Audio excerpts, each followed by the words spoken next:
Bonjour à tous, j'espère que vous allez bien.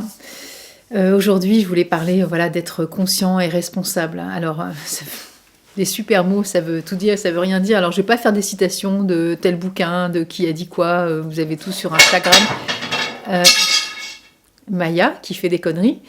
Oui, je disais, vous avez tout sur Instagram, tout le monde reprend des phrases de tout le monde, de tout ce qu'on a bouquiné, les formations qu'on a faites. Je vais pas vous reciter des trucs à part bac. Je vais vous citer du moi, la prétentieuse. Non, ce que je veux dire, c'est que je vais surtout vous citer l'expérience que j'ai de ma propre expérience. Après, vous en faites ce que vous voulez. Ce sont des constats que je fais. Et voilà, c'est mon expérience. Donc, chacun vivra ces événements de la vie avec conscience et responsabilité selon ses propres schémas de vie, encore une fois. Donc, ça reste que des mots posés dans une vidéo et vous en faites ce que vous voulez parce que je suis pas là en donneuse de leçons. Vous voyez, c'est pas du tout le sujet pour moi de cette chaîne vidéo. Pour moi, je suis là comme un passeur, en fait. Je suis de passage, vous voyez ce que je veux dire? Je suis de passage sur Terre aussi. Et je suis de passage dans vos vies, vous allez accepter, apprécier, vous allez détester, vous allez repartir, vous allez revenir, vous allez écouter, C'est comme ça, moi je fais la même chose aussi avec beaucoup de gens, donc il n'y a pas de vérité, c'est pas la vérité, c'est ma vérité. Et ma vérité ne peut pas correspondre à tout le monde, évidemment, vous voyez, il faut rester humble aussi et simple par rapport à ça. Donc c'est pour ça que je cite personne, parce que, déjà, j'ai pas la mémoire de ça. Moi, j'ai la mémoire expérimentielle. Je sais pas si ça se dit, mais vous voyez, peut-être qu'un jour, on en parlera comme quelque chose qui se fait dans les facs. Vous voyez qu'on apprend pendant 5 ans la mémoire expérientielle. Je le dis maintenant, on est en 2024, on est le 30 mars. Et j'ai la mémoire, moi, de mon expérience et de comment je vis les événements. En fait, c'est ça qui me paraît le plus important. Après, de lire des choses et tout ça, c'est super important. Moi, je sais pas combien de bouquins à la maison. Et en fait, je relis toujours la même chose dans tous les bouquins avec des titres différents. Donc voilà, l'idée c'est aussi de vous accompagner avec des possibles pistes de fleurs de bac. Encore une fois, c'est un possible piste, ce ne sont pas des vérités, ce sont des expériences. Et puis c'est aussi pour, pas forcément pour blablater sur les fleurs, mais pour envisager de se dire, ah bah tiens, si je capte ça de cette fleur-là, dans ce contexte-là, ça va me parler, du coup j'aurais peut-être envie d'aller la prendre, ou j'aurais peut-être envie de lire un bouquin de Nathalie, ou de faire une formation, ou d'aller prendre un entretien avec elle. C'est un peu le but en fait, pour moi, tout ça, c'est vraiment aussi de vous faire découvrir les fleurs un peu différemment des créneaux que j'ai déjà utilisés. Il y a plus de 480 vidéos sur cette chaîne différentes, Il y a des lives où je ne parle pas nécessairement de fleurs, ou quand j'en parle, c'est de temps en temps. Je suis très curieuse et j'aime bien passer du temps aussi avec des gens qui vont nous aider, chacun avec leur faculté, leur expérience aussi, leur savoir. Tout ce qui peut personnellement m'aider à évoluer, à cheminer, à ouvrir ma conscience, c'est toujours ça de prix. Donc pour reprendre le thème du début, vivre en conscient et responsable. Alors selon ce que j'expérimente, et actuellement justement je suis en train d'expérimenter aussi des choses, comme tout le temps vous allez me dire oui bien sûr, mais il y a des moments, il y a des choses qui, les enjeux sont plus importants que d'autres, Je pense que si on pouvait entre guillemets hiérarchiser tout ce qu'on vit, il y a alors c'est pas des pyramides de notre vie, mais on pourrait faire aussi des strates de vie, des pyramides. Alors on parle de pyramide de Maslow pour ceux qui connaissent, avec les besoins fondamentaux, etc. Évidemment, on a des besoins, manger, dormir, avoir chaud, aimer, partager, ça c'est la base. Je vais pas vous faire un cours, vous savez, vous êtes des grandes personnes, vous allez chercher tout seul. Et puis on a nos pyramides personnelles sur lesquelles on pourrait entre guillemets hiérarchiser nos événements. Financiers, corporels, relationnels, des désirs de vie, de changement professionnel, de changement de lieu aussi, d'espace de vie, de façon de vivre avec les autres, de changement de pensée, la sexualité, l'alimentation, il y a toujours plein de choses à mettre en place. Et là-dessus, oui, il y a peut-être des degrés plus ou moins importants. Donc c'est pour ça que je disais, je vis des choses, mais je vis tout le temps des choses comme tout le monde. Mais là, en ce moment, je suis particulièrement bien agitée sur des attentes que j'ai personnelles, de la vie aussi, et des réponses auxquelles je ne suis pas toujours en phase avec avec le retour que justement que la vie concrète me suggère d'expérimenter. Et donc par rapport à ça, oui, vivre en conscience et vivre conscient et responsable, alors c'est quoi? Justement, c'est aussi, à mon sens, c'est ne pas se mettre, alors je pourrais dire je, mais je ne vais pas tout le temps parler à je, mais je pourrais dire nous, parce que ça me semble plus juste que vous, parce que je ne m'externalise pas du tout de la vie. Voilà, je vis des expériences comme tout le monde, et je fais partie aussi de ces personnes qui sont chahutées pour différentes raisons. Donc évidemment, nous, et je ne vais pas dire je, parce que je ne vais pas forcément donner un exemple précis de ma vie, mais si je dis je, voilà, ça va inclure évidemment ma prise de conscience, mais je l'ai déjà dit en début de vidéo, donc vous comprenez bien que voilà, c'est aussi personnellement ce que je pense. Donc voilà. Et du coup, selon l'expérience que je fais, actuellement, et c'est peut-être le cas de ce que vous expérimentez quand par exemple la vie, comme je dis, voilà, donne des réponses qui ne sont pas en adéquation avec nos attentes ou nos perceptions, nos ressentis, nos émotions, nos velléités, nos aspirations, nos rêves des fois, nos fantasmes. Alors nos rêves, nos fantasmes, justement c'est aussi des fois pour moi être responsable et vivre conscience. Et je relisais le connais-toi toi-même de Socrate, et bien il y a évidemment, alors j'ai dit que je ne citerai pas, mais bon voilà, hein, c'est comme Édouard Bach, hein, le guéris-toi toi-même, et donc du coup guérir c'est pas dans le sens de la guérison de la maladie, quoique Édouard Bach était médecin, donc c'est lui qui utilisait ses propos de médecin, évidemment, ce qui n'est pas mon cas, et quand j'écris mon site guéris-toi toi-même, M-I-M-E, c'est dans le sens de s'aimer et d'aller à la découverte de soi, donc dans le connais-toi toi-même avec les fleurs de Bach, pour moi c'est une entrée royale pour aller vers ce cheminement de la quête de cet équilibre de soi. Et cet équilibre, il va passer par tout plein d'adjectifs, voilà, tout plein de mots que vous allez pouvoir poser. Donc ça peut être voilà, de la sérénité, de la tranquillité, de l'équilibre, de l'apaisement, de la joie, de la sérénité, du lâcher-prise, du prise de recul. Vous mettez ce que vous voulez, en fait. Tout ça, ça reste que des mots. Vous voyez ce que je veux dire? C'est que oui, je peux faire plein de titres extrêmement marketés et alléchants pour que vous puissiez aller regarder cette vidéo. Et je pourrais faire des titres voilà, très trash aussi pour se dire « Ah, mais pourquoi elle parle comme ça ?» et pour dire autre chose à l'intérieur de la vidéo. Mais je veux dire, tout ça, c'est quoi? C'est que du verbiage intellectuel. On s'en fout, en fait, les mots que vous employez, c'est à vous et ça vous appartient et je ne pose pas de jugement là-dessus. Tout comme moi, quand je dis certains mots, ce sont les miens et voilà, ça m'appartient. Donc, j'allais dire une intro hyper longue, ouais, mais bon, j'ai besoin aussi de poser les choses... simplement comme je suis, et j'ai pas de structure de plan de vidéo. Je vous dis des choses en étant à chaque fois avec des adjectifs ou des guillemets ou des parenthèses parce que voilà, tout ça, vous voyez, c'est encore une fois, c'est pas une leçon de vie que je suis en train de vous proposer, c'est une réflexion à voix haute. Alors c'est pas non plus un cours de philo, je ne suis pas philosophe, c'est pas le sujet. Je ne suis pas un mentor. Beaucoup de gens sont mentors maintenant, on n'est plus thérapeute, on est mentor, on n'est plus inspirant, on est ceci, voilà, un peu influenceur, on est... Ok, bon, écoutez, si vous avez envie de me prendre en exemple, why not, mais je veux dire, voilà, hein, un peu de discernement aussi, hein. Du coup... Non, je ne me perds pas.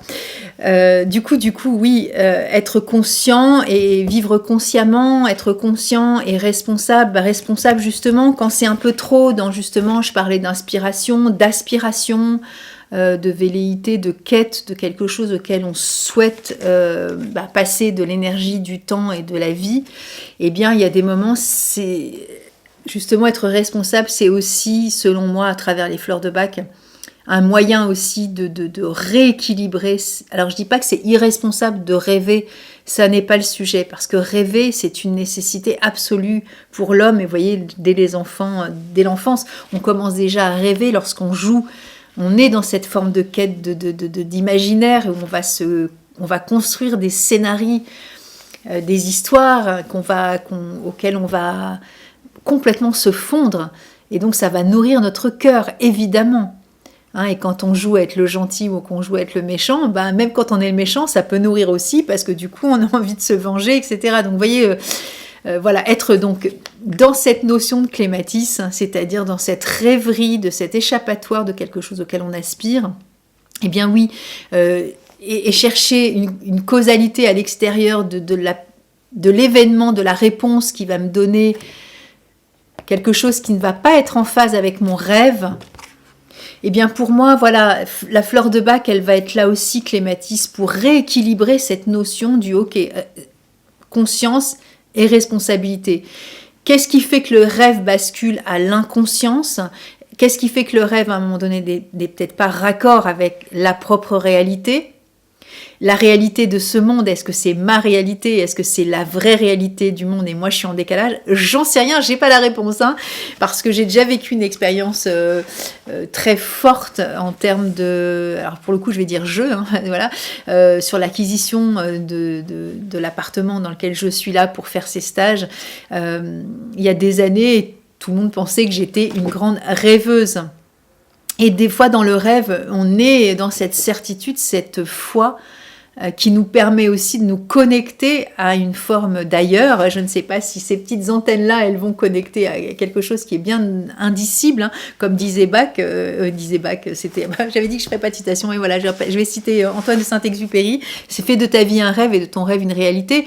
Eh bien oui, dans cette notion-là, dans ce rêve-là, il y a une connexion aussi à cette réalité qui nous est propre et qui est des fois aussi invisible pour les yeux, hein, le cœur, voilà, tout ce qui est invisible pour les yeux, c'est aussi cette connecter avec cette part indicible dont on ne peut pas avoir potentiellement de certitude quant à ce rêve, mais que l'on doit incarner dans le concret. Hein. C'est vraiment ce que propose Clématis, évidemment.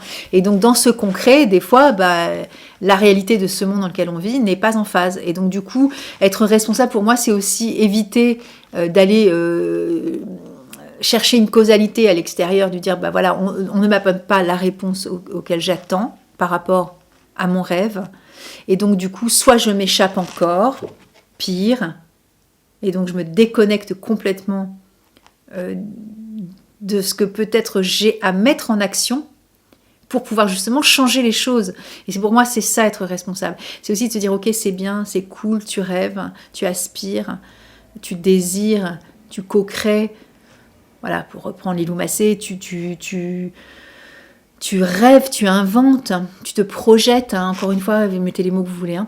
Mais du coup, il peut y avoir cette forme de fuite aussi. Et donc, être responsable et être conscient, c'est aussi de se dire, ok, voilà ce qui se passe, qu'est-ce que je peux mettre moi en œuvre dans ma réalité et dans la réalité que l'on me propose de vivre en étant responsable, c'est-à-dire ne pas me porter préjudice. C'est important aussi. Et c'est pas non plus me mettre en marge de la société, etc. Hein, parce que voilà, je ne peux pas de jugement sur ce que vous allez mettre en place ou pas en place par rapport à vos rêves. Chacun y trouvera son truc. Hein, et son propre équilibre, évidemment, est propre à chacun. Le mien n'est pas le vôtre et le vôtre n'est pas le mien. Donc ça, c'est clair. Et du coup, le but, c'est pas de se dire, ok, continue à rêver, mets-toi en marge, parce qu'il y a des moments où vous avez vu, on a plein de témoignages d'artistes, alors sans parler de Van Gogh, voilà, qui n'a jamais été reconnu de son temps, etc. Mais il y a plein de gens aussi à qui on a dit, fuck, va te faire foutre, on n'en veut pas de ton truc, alors que ce soit un film, un bouquin, une proposition, une invention, et qui, 10, 20, 15, 30 ans après, arrivent à trouver exactement le bon moyen, le bon vecteur pour concrétiser ce rêve et ce fantasme. Vous voyez ce que je veux dire? C'est que donc, ça ne veut pas dire non plus lâche l'affaire. Vous voyez, c'est être conscient de ce qui se passe, c'est faire la part belle à cette part créative en nous, d'imaginaire, d'aspiration, de quelque chose qui va nous nourrir. Évidemment, pour être présent, puisque je vous rappelle que cette fleur est dans le manque d'intérêt pour le présent. Donc, dans ce présent-là, qu'est-ce que je peux faire concrètement pour non pas squeezer ma part de rêve, et donc on ne passe jamais d'un truc à un autre avec les fleurs de Bach. On n'est pas, ok, je suis l'enfant rêveur, à, ok, je suis hyper cartésien, hyper concret, et du coup, je me coupe de mon imaginaire et de mon cœur, et ce qui aspire toute mon imaginaire, ma joie aussi de me connecter à cet ailleurs, parce que des fois, c'est aussi une question de survie. Sans rentrer dans la psychologie, il y a des moments où voilà, on peut aussi avoir des scénarios, qui sont aussi des constructions de vie pour échapper aussi à une réalité qui est extrêmement douloureuse. En ce qui me concerne, ça a été une grande partie de ma vie, et surtout de mon enfance. C'est-à-dire que moi, la part créative est sourcée vraiment avec une vie qui a été extrêmement complexe et douloureuse. Et donc c'est là-dedans aussi que j'ai pu nourrir ma créativité et mon côté artistique dans cette vie que j'avais envie de créer ailleurs, parce que le monde tel qu'il m'était proposé là était insupportable. Donc, à partir de ce moment-là, il n'y a pas de bonne ou de mauvaise fleur.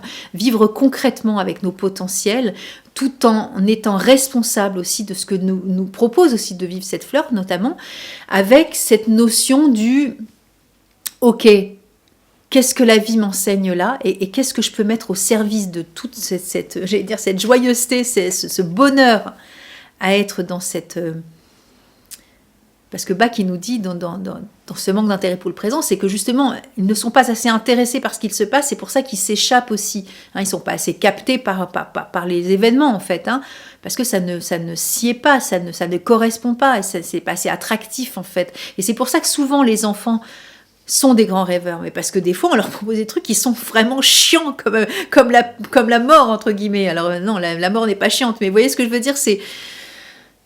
Voilà, c'est aussi pour ça, c'est le propre de l'enfance, l'imaginaire. Hein. Et donc, vous voyez, j'ai une amie qui me disait un texte l'autre jour sur WhatsApp et qui me disait, oh bah voilà, pour ceux qui gardent la rame d'enfant, bah, c'est un peu mon kiff quand même. Vous voyez, sur tout ce que je fais, que ce soit Confidence Flower ou accompagner les enfants, ou que je parle de l'âme et de l'incarnation et de la périnatalité, je suis toujours dans le même sujet en fait. Hein. Et pour moi, c'est de la créativité, c'est de la naissance à soi, c'est de la vie qui émerge. Et donc, se reconnecter à son enfant intérieur, à cette joie, à cette créativité, c'est fondamental pour moi parce que c'est ma construction évidemment et c'est aussi ce que j'ai envie de vous proposer, de reconnecter évidemment. Mais derrière tout ça, c'est quoi? C'est la quête de l'âme évidemment, et cette âme-là, elle nous pousse aussi à être ce qu'on est. Et donc on ne peut pas s'empêcher d'être ce qu'on est.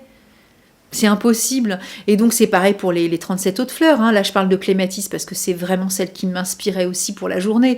Mais je veux dire, voilà, vous allez retrouver aussi cet état d'équilibre entre ce qui est possible de cette lunaison, vous voyez, de ces émotions, de ce côté lunaire qu'on peut avoir dans l'inconscient de tout ce qu'on aimerait vivre, hein, de ce qui va nourrir évidemment nos cellules, faire pétiller nos yeux, notre cœur et notre corps, et qui va pouvoir nous aider aussi à mettre en action dans la réalité et concrètement. Et donc c'est ça être responsable, c'est dire ok, concrètement, de façon réaliste, qu'est-ce que tu peux faire? Et de ne pas trouver non plus, alors on verra la semaine prochaine, mais je vais couper la vidéo et je vais l'enquiller là maintenant, parce que j'ai un stage niveau 2, donc je ne vais pas pouvoir filmer pour dimanche, ça va être compliqué, parce que voilà, il faut que je prépare aussi mon stage. Du coup, je vais faire une autre fleur. Ah, je viens de donner un coup de pied dans le trépied, génial. Et du coup, oui, c'est pas de trouver un beau émissaire à l'extérieur de cette créativité, mais c'est de se dire, ok, moi, de façon responsable, qu'est-ce que je peux mettre en place pour pouvoir justement concrétiser ce rêve qui me parle tant, qui me rend heureux. Et pour le coup, c'est de ma responsabilité. Alors des fois, vous allez me dire, oui, des fois la vie, elle nous apporte des réponses qui sont immédiates et qui nous propose d'aller dans ce sens-là. Mais voyez, par exemple, si on évolue dans une famille où les parents disent non, tu ne seras pas coiffeur, bah, si le rêve de l'adolescente, c'est être coiffeuse, concrètement, elle ne peut pas l'être, puisqu'elle est empêchée et elle a 15 ans et qu'elle est mineure, etc., etc., etc., etc. Ok, donc ça c'est concret, c'est réaliste, c'est factuel. Qu'est-ce qu'elle fait? Elle fugue? Non. Elle ne veut pas faire un bac ceci, elle veut faire un CAP de coiffure. Qu'est-ce qu'elle fait? Voilà, donc à un moment donné, comment je vais retrouver le sens de cette joie à vouloir me connecter à ce métier, à cette création, avec les cheveux, s'occuper des personnes, peut-être faire même des perruques pour les personnes qui ont eu des cancers, etc. Et cette réalité factuelle, comment je joue là-dessus? Ben justement, cette fleur, elle nous aide justement à trouver le chemin. Et ça, c'est propre à chacun. Je n'ai pas de réponse sur Clématis, sur cette adolescente de 15 ans qui va être coiffeuse. Mais faites des expériences avec les fleurs de bac et notez comment la fleur de bac, en fonction de l'événement que vous voulez mettre en place, va vous aider concrètement à être vraiment conscient de ce que vous vivez et responsable.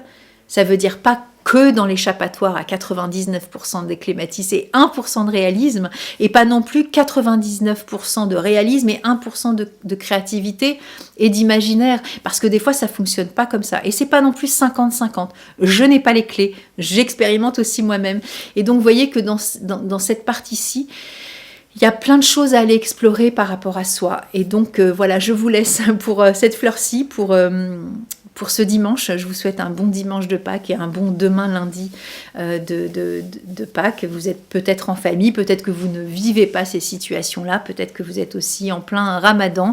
Donc voilà, ce sont des fêtes religieuses qui sont différentes et qui ont aussi des significations évidemment différentes. Peut-être que vous vivez encore d'autres choses dans d'autres pays. Voilà, en tout cas, je vous souhaite un bon dimanche et je vous dis à la semaine prochaine.